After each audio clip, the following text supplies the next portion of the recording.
Hi. Okay. Hi, Liz. How are ya? Good. We're back. We're back. We'll sleep when we're dead. We're back for round two. We're just out Round here doing two. it. I know. This is so exciting. I'm so proud of us. I am so proud of us, and you're in your fully formed closet now. Yep. Not organized, but the clothes are in. Oh my gosh, how are you thinking about organizing that? Because I need help. Well, so Kyle, I have a winter and a summer bin. Kyle does not. So Okay. Kyle actually gets most of it because he has a lot of work shirts, as you can Right. see. So Oh, I, this is all Kyle behind you. oh, yeah. Here Yeah. we are. But Hey, I Kyle's will have here. the energy to do my summer and my winter where he will never do that. So I don't know. I think I'm going to do two hanging. The most things is folding. We have drawers that I've never had before, shoes, purses. I don't know. I mean, you can't see the ground right now Oh my gosh. because then he has like his suits. I don't know. But anyway, I It's guess we way should more probably organized than mine already is. So I just need, that's why I'm asking for inspiration, if nothing else. but maybe we should like officially say like, welcome to We'll Sleep When We're Dead. Welcome to it. Last time we were just out here, just doing And in it, but true, it's official. It it's feels official. official. Number And in two. true Sleep When We're Dead fashion, I have a coffee and it's 9:39 and my cutoff is 10 a.m. because then I know I'll like switch to Yep. I can't sleep. Lee got up 3 times between 11:30 and 1 a.m. because she had Nope. bad dreams and was scared. And so that means I'm up from 11:30 to 1, helping her go back to sleep. But then finally at 1, when she's back to sleep, it's taking me like 45 minutes to go back to sleep. See, and that's why I'm like, I feel like we just got through that phase of Oh, life with Henry, and we're going to be like just about ready to pop into it with Piper when she adjusts to a big girl bed, which I'm hoping to keep her in her crib until she's 5.5, but I don't know if that'll work. but she has no sense of climbing out yet. No sense of time. Yeah. See, I don't know what happened to my kids that they all climb out at 2. So, No, she has no concept of it. She's never even attempted. oh And my she God. loves her crib, like loves everything about it. Because I asked her the other day, I was like, you think you're ready for a big girl bed? And she's like, no, I like my bed. I'm Yeah. like, okay. Well, Keep it forever because Ruby, it's a party. It's hard though because Finley, like, we don't let our kids sleep with us. It's just right. like, No, we've but never we've done caught, that either. but we've gotten this groove because again, we want to sleep. So we Right. don't let our Yeah. kids.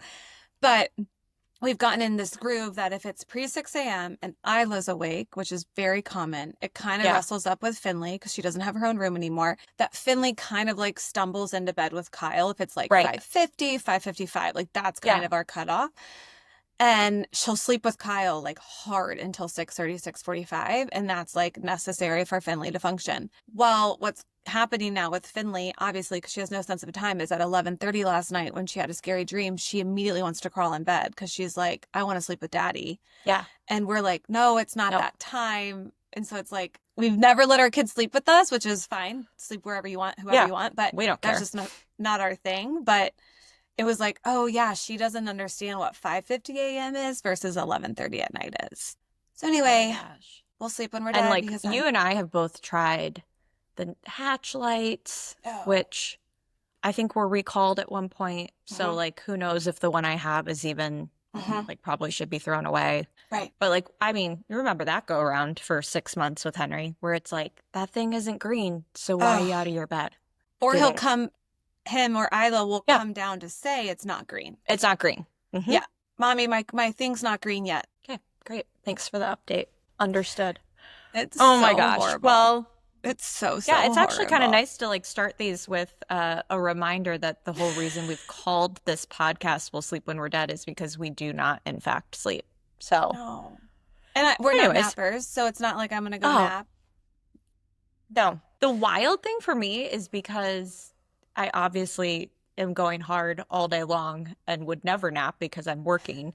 When I get to the weekends, that post lunch time frame, when I'm Oh. putting Piper down for her nap, my body's like, I need a nap. Uh-huh. Where I never feel that during the week. Mm-mm. A, because I'm never eating lunch at the same time. B, Yeah. because I'm always on a call. But it's just so funny because my body like craves that 7-minute nap because that's the length of time that I nap hard for 7 minutes and then I wake up as if I've just slept for 3 hours. I know. Kev's like, Isn't you're that weird? sick. Like, he's like, that is not a nap. That is wrong. And you probably wake up like so much energy. Oh, it's like, let's go. I have a friend that I love this concept. She calls it a nappuccino, where you have a cup of coffee before you take a nap. Oh my And it's like by the gosh. time the coffee hits your system You're and up you've from your napped, nap. you wake up and you're like just full throttle. Oh my. That's giving And me I, a heart attack just listening to it. oh, I actually did it last weekend. And then at 2 a.m. when I was still awake because I couldn't fall asleep, I was like, what's wrong with me? The nappuccino. I did it. Oh my gosh. Those are only things I will risk on vacation without No. kids. That's Because, like the next time I want to try that is when we go to Vegas the next time. And that's really yeah. the only time it's appropriate. Oh my gosh. Or your France trip, because who knows when you'll sleep on your France trip. It'll be, yeah, that'll be a whole thing. That'll be a whole recap session for Have one of you these seen, pods. and then we'll stop talking about random stuff, but have you seen this whole trend on TikTok for a while of like Diet Cokes mixed with espressos? Have you seen this? No, I've only seen the protein Diet Cokes, which I find reprehensible, but everyone's doing it. You take like a Core Power No, 20 grams protein shake, mix it no. with a Diet Coke. A little slurry. Oh, It's no, no, foul, but I'm foul. imagining Core Power's sales have just skyrocketed because they found another use case, which we love. And here I go jumping into work stuff. So Oh my just shut it gosh. down loose. Oh Anyways, my gosh. which is a great segue, a great lead in to Oh talk my gosh, about it's so good. Look at us. how did we get here? We're here.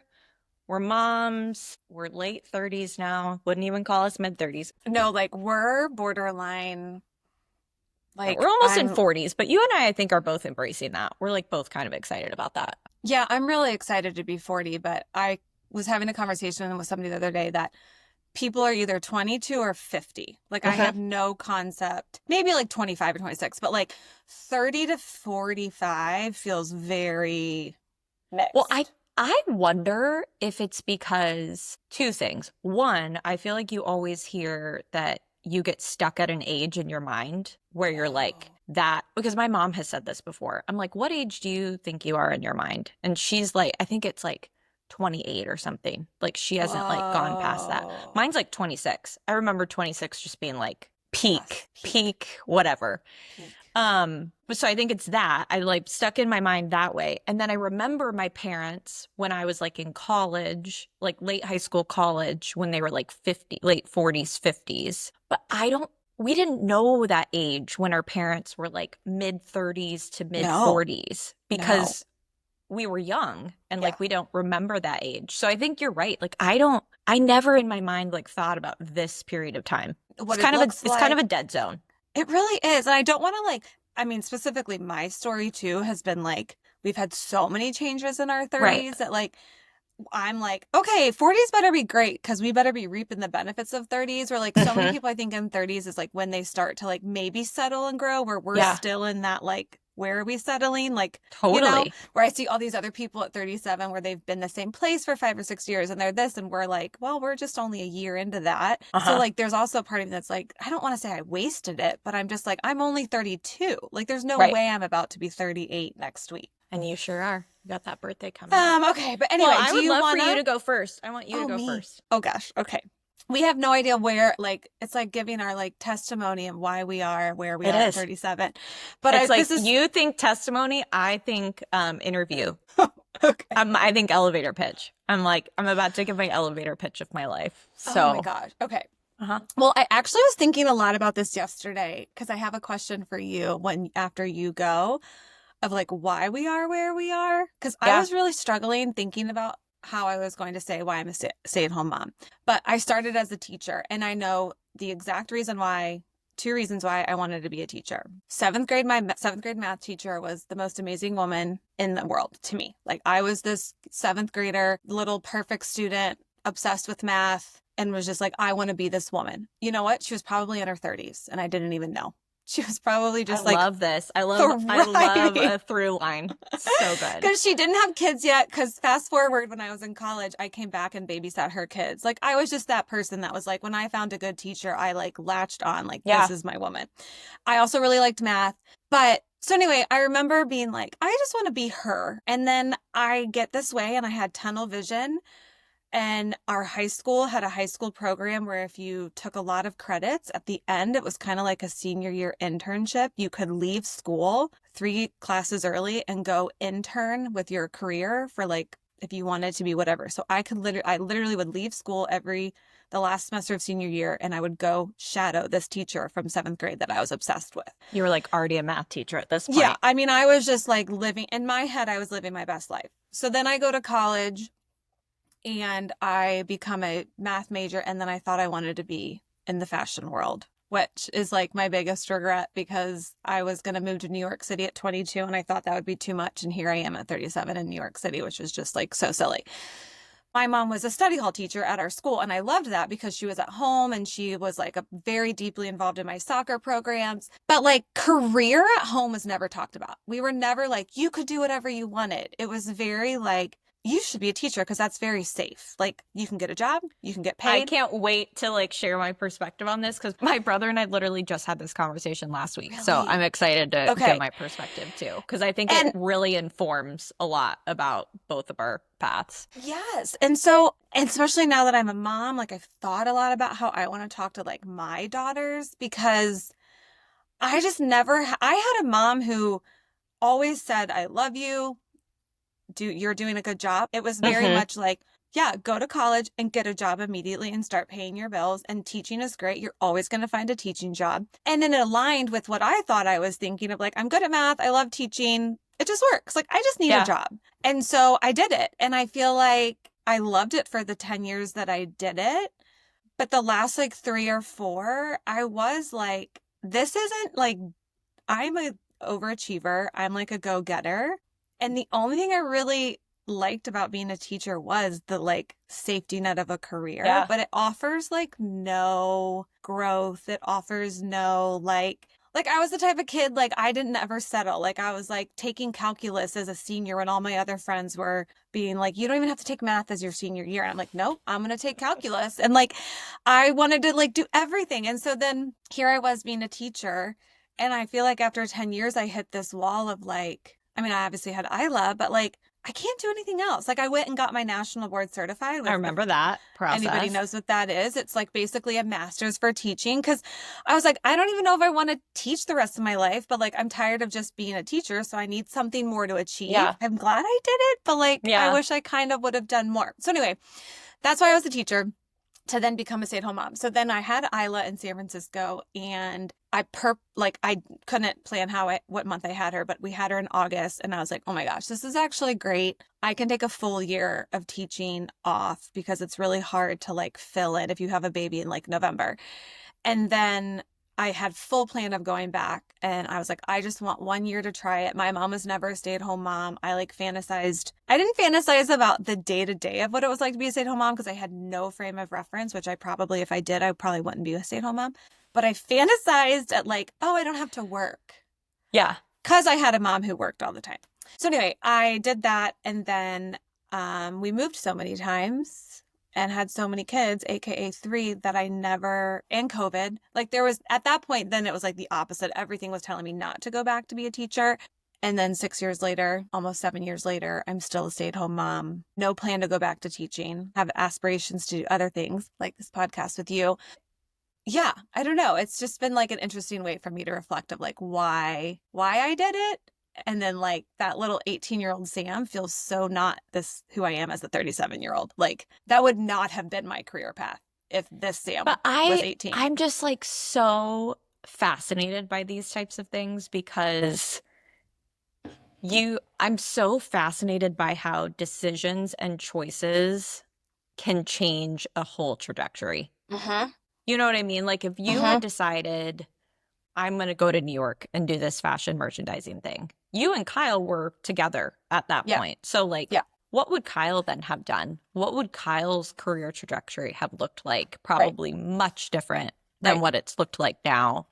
Mm-hmm. I think the whole thing is so interesting because Mm-hmm. I've reflected on this too. There's so many different like pivotal times in your life where Mm-hmm. you could like go back to and be like, I feel like I can go back to like 3 specific time periods because I've been thinking about this a lot where I could have made a different choice Mm-hmm. that would have really changed the entire output of my Mm-hmm. life. Mm-hmm. And I just think it's interesting to reflect on. Yeah, and I feel like as a stay-at-home mom, I get very triggered. I don't know if that's the right word of like I don't know, this conversation of like, well, I'm a working mom and I'm showing my kids how to be a strong woman and like be Right, successful. And when people say that, I take it as a dig of like, okay, wait, so then being a stay-at-home mom is not showing my girls how right. to be a strong, successful woman. But I think that's just a way for us to validate that like a working mom needs validation of why am I doing this? And so 100%. I think as a stay-at-home mom, I still want to show my kids that I'm strong, but like I had a working mom.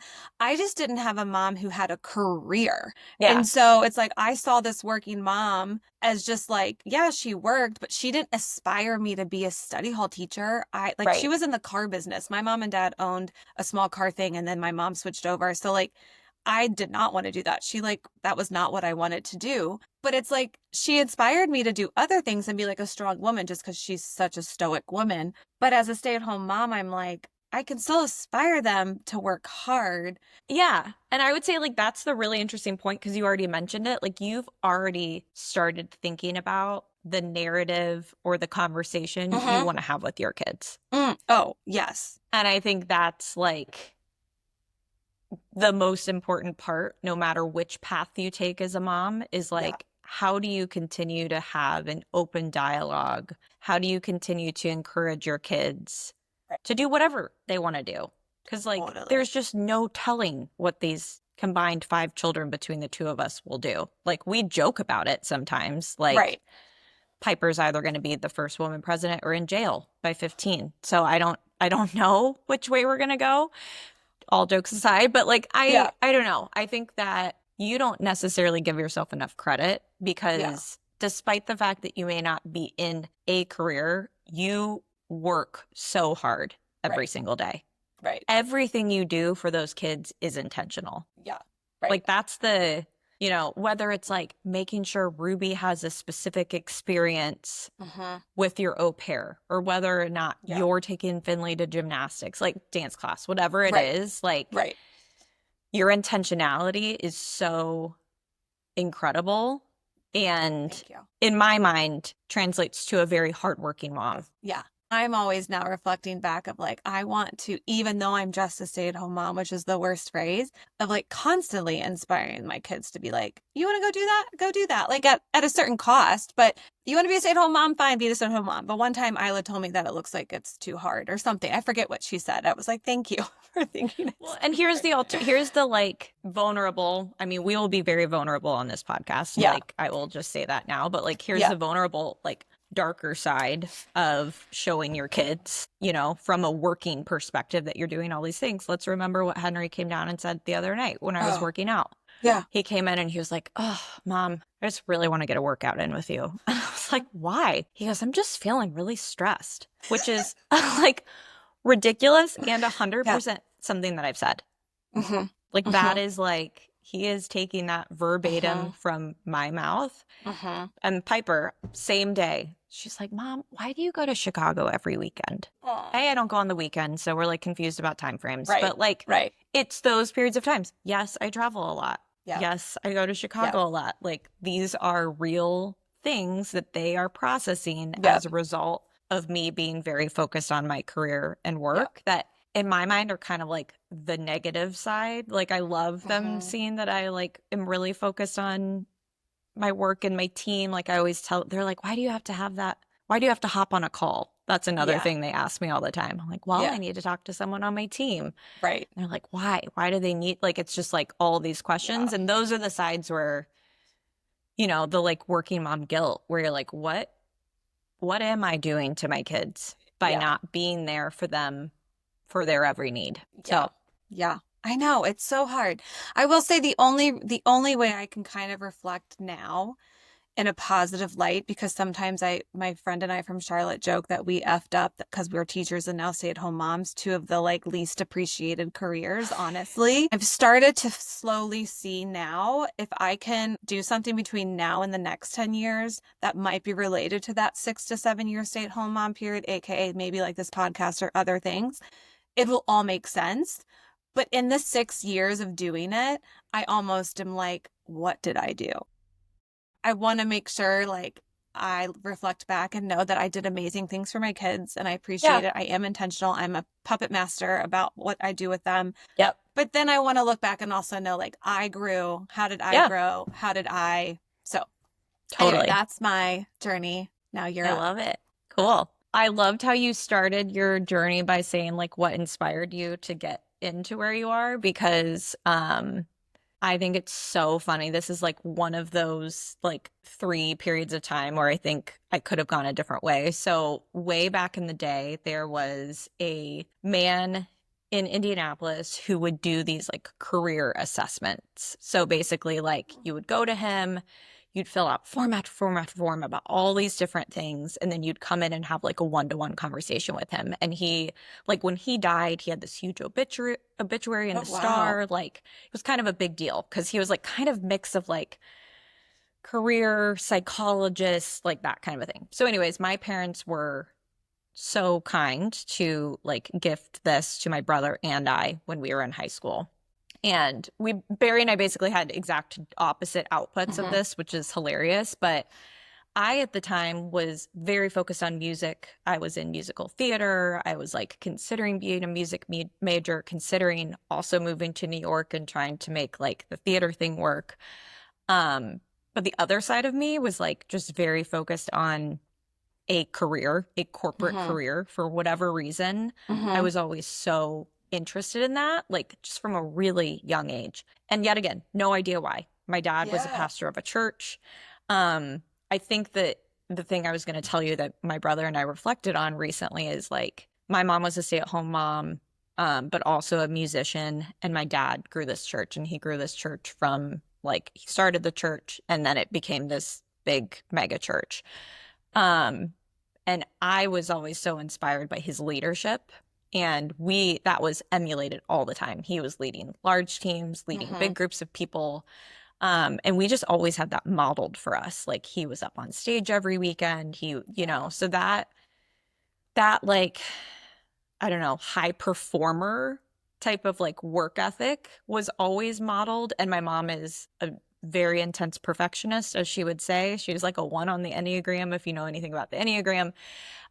So I had kind of like those two things working towards me just like always having like a very defined work ethic. So, anyways, I went to this guy, and he pretty much said, like, I don't think that you are going to be happy in your life if you are not basically working really hard and making money.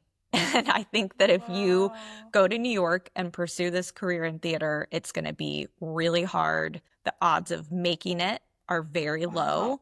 And I think that's really Hmm. going to come into conflict with like what you want in your life. And that right there, like I'm like big on like authoritative voices. Like Hmm. I We skew love like authority, the two I of love us. authority, We love a rule. love being told what to We love do, a process. Yes. we love a process, we love making people happy, like Yes. all the Yes. things. Yep. And so I was like, okay, this guy told me like what I Oh should my be doing. And I'm so gosh. sorry, my AirPods, I need to get new ones. They keep falling straight Yeah, out of my same. ears. Mine. I basically was like, okay, I'm doing business. I'm like doing this business track. So I like did Wow. all applications to college based on having a degree in business, having no real clue. I was like interested in marketing, but like marketing then is very different than marketing now. So kind of went that path. So ended up going to school, getting a music major. I still had the music minor, or sorry, a business major, a music minor. Uh-huh.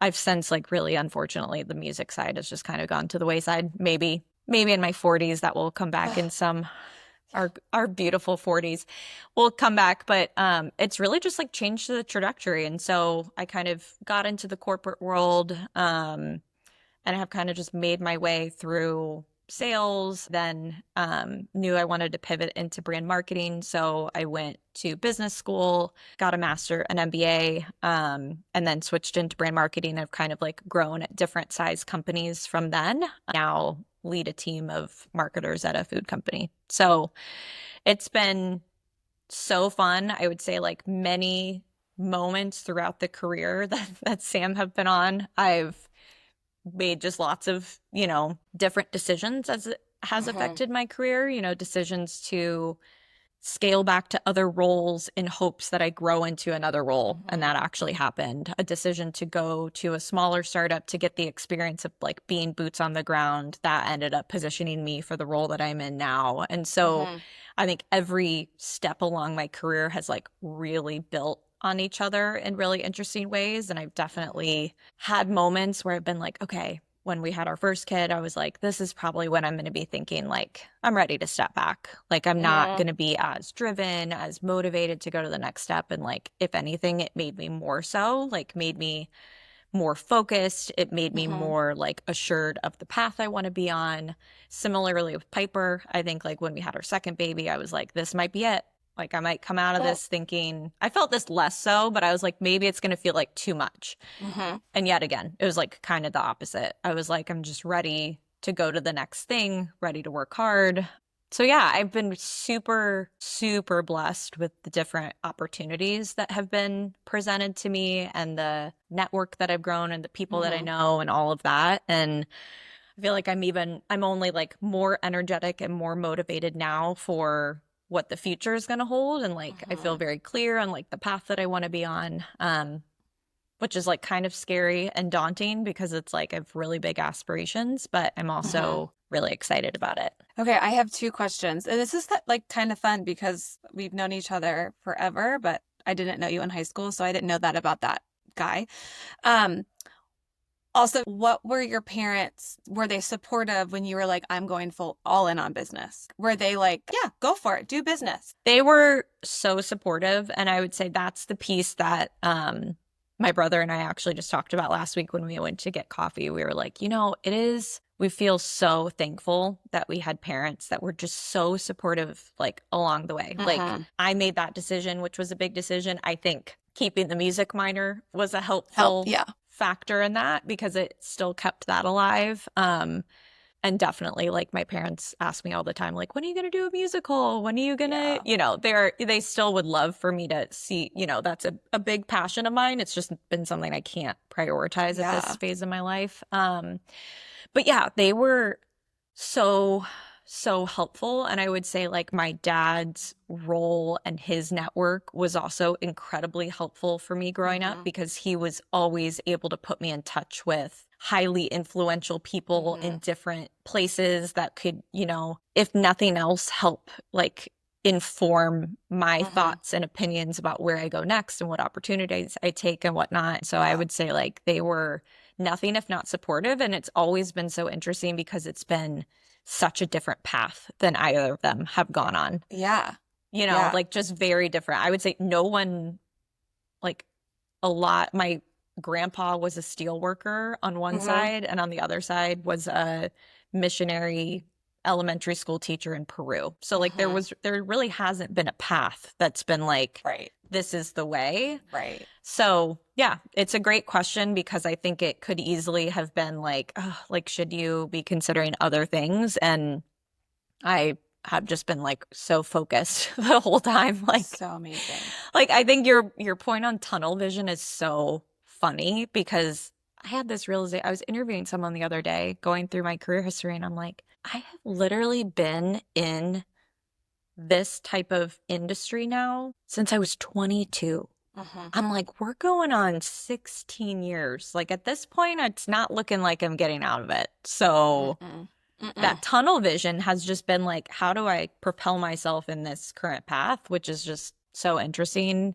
I say interesting because it's interesting to me that I haven't deviated. And it's also in my mind, like so boring. Sometimes I'm like, what? Yeah.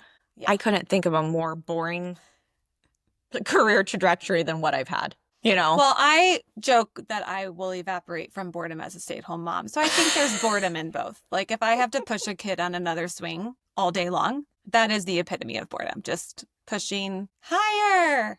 Yay. So, I mean, there's boredom, I think, in both areas, which is Yeah. one of our commonalities, but I totally agree. Yeah, I process this all the time being a mom. I think I'm so hard on myself and I want to make sure that like I am giving our kids the benefits of a stay-at-home mom, but Yeah. also aspiring them. And I could almost see myself wanting them to take more chances and be more Totally. risky because I was like, I'm going to do this. I'm never going to look back. I'm never going to change my mind. If I commit to something, I do it. Where I might be like, go to New York, try something like, but still I could letting, not feel more like the exact same way. I'm yeah, like, you want to try being an astronaut? Like, let's no, go try that.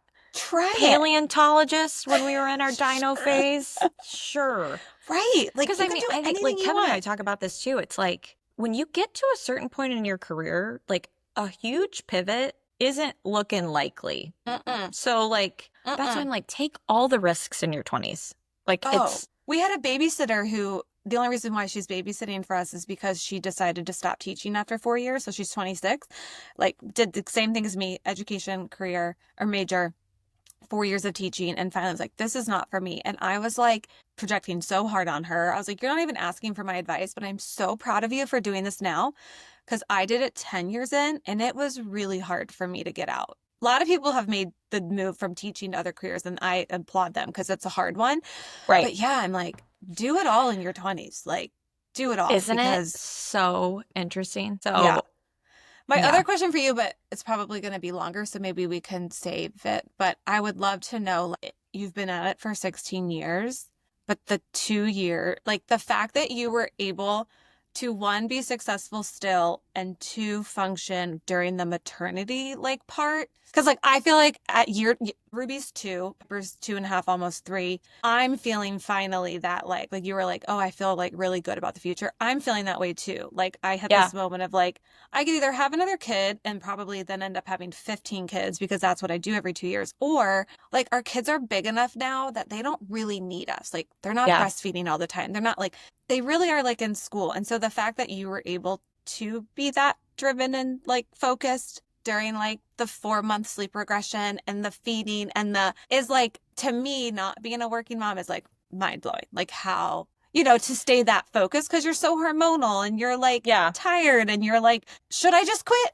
Okay, I'm just gonna quit. Or like, I don't know. It's like wild to me. And I would say like the two experiences were so different Yeah. because with Henry, it was like I had a 4 month break. I Yeah. truly like was off, off, off. Like it was the summer in Chicago. We just like Ugh. went out, Summers are the laid best in Chicago. around. You know what I mean? Like it Yeah. was incredible. Piper, I was working for a startup. So, like 2 weeks in, I'm You're like texting my answering boss being emails. like, Yeah. what am I missing? What's going on? Because I really didn't want to be fully out of it. Yeah. Um, and it was also summer. Like I just got lucky because May Yeah. babies are like literally perfect in the sense that you have the entire summer to just take walks and do things like that. Yeah. But I mean, we can talk about this at a later time. My key to my success has been my immediate support system, whether Yeah. that's Kevin, obviously, because he's like my biggest cheerleader. My parents, who are the Hmm. second biggest cheerleaders that I have, like what has not been the biggest support system has been the nanny situation, which we will save fully for a 2.5 hour 10-part long series. podcast. Um, but yeah, I think that's been what's been Yeah. helpful. So, and Yeah. then just like this inherent like energy and drive that I couldn't tell you where it comes from. I couldn't tell you why it stays, Yeah. but I That's feel true. I really was blessed to thinking have it. as I was like listening to you about to answer, I was like, there's also this moment, like Kyle's that way. Like there's also just like inherently who you are. Like you're Mhm. just going to be like driven. And I Yeah. mean, I would consider myself driven, but the teaching career was just not for me. I'm not gonna do that all day. I mean, literally, Sam, you're the most driven person I know. You finish a marathon and you're like, hmm, I think I should do that it was a again. lot of training, but I think I should probably go ahead and schedule another one. Or like, how do I get into the New York City Marathon? Or how do I do I'm just 6 gonna do it. races to like, Yeah. I mean, no one, that is sick. I know. You are just. In a different Uh-huh. way. So, Anyway, that anyways, was so great. That was such a that good was recap. so fun. It was so good to like remind myself of all of that. I know. And I'm learn. I so feel like that's like pumped. the best part too. I think we're going to learn a lot about each other. I know. Because Even though like I our feel like I know all the things, but I I don't. know. Okay, I think it's your turn if you're ready to Yep. say a thing you did that was not mom related for yourself this week, right? Because like mine last week was my staycation and I have a product I'm loving. Yeah. So I wouldn't call it necessarily totally for myself, but what I am trying to do now is get less hung up on everything needing to be perfect or like having all the details. So like when I am thinking about hosting or entertaining Mm. or like scheduling something. So You're a great we're host, by the hosting way. a bunch of people tonight for March Madness. Mm-hmm. And traditionally, I would be like, I need to think through, I need to like be fully ready to like have these people over and do these things and clean the house. And I have just given myself the grace this week to be like, you know what? The house isn't going to be clean. Mm-hmm. This is after a long day of work. The majority of everything will either be like pre-made or in the crock pot or whatever. Like, Mm-hmm. I'm just giving myself the grace to like be a little bit more flexible For and you. have that be okay. So it's kind of, it doesn't totally fit into the question, but it's actually like a pretty big release for me. So I'm proud of myself. Well, it's like a huge non-tangible, like mental process that you just like it could be Yeah. tangible, non-tangible. That's like huge to actually be comfortable because you are an amazing host and you have everything perfectly, but to actually be okay with Yeah. it being at I'm like like, 80%. whatever. Like, I don't, Yeah. yeah. So, anyways, that's that. Okay, so What are you loving? I have the most random what am I loving? So I thought 38 was going to be the year of skin, and it's turned into the year of running. So, however, I totally forgot. Kyle, long story short, Kyle used to work for a company that owned a med spa, Okay. and he gave me this sample. Have you heard of this company? I'm sure you have because you know way more than me. Skin Cuticles. Yes. Okay, What are we loving from them? this triple lipid restore 242. So it's a sample. It's Okay. completely done because you know how you listen to all those people online that are like, oh my gosh, I love this product. I'm like, how did you actually notice a difference after using it for 5 or 6 Totally. days? I used this every night until it was gone. And I swear by like feeling like my face was just a tad more moist in the morning because I'm like dry. So I feel like I'll put this heavy Yeah. moisturizer on and then in the morning I still feel dry. You're like a sandpaper. And so I looked at it. It's very expensive, but I bought the real, like because this is a Yeah. sample. It was like $130 for like the normal pack. However, I'm still going to do it because I believe in high and low, where like my other stuff is from Target. So I'm like cool with it. But I am obsessed. Oh my I don't know what it gosh. does. Anti-aging lipid replenish treatment. I don't know what it is, We but don't it know, but is we're loving truly, it. it is. It's really, Do you put it I all over or just on your cheeks? all over, just like a little bit, like after a few serums, and then I just use it as my moisturizer at night. Well, your I skin don't is know. looking dewy today, Oh, girlfriend. thank you. But I mean, I like could not get enough out of it. And then I would like normally I do this and I don't buy it. And if I actually went and bought this for $130, it means like I was You're in it. loving it. You're in it. I know. And I'm not like Yeah. I'm not in the know on skincare, but this one was a good You're in one. the know, and people are Yeah. going to go buy it from now. You little influencer, you. As I can't even pronounce the name, Skin Cuticles. SkinCeuticals. You got it. Skin Cuticles. Okay. All right. Mm-hmm. Okay, this is so All right. great. This was so fun. I'll see you next See you time. next time. Bye. Bye.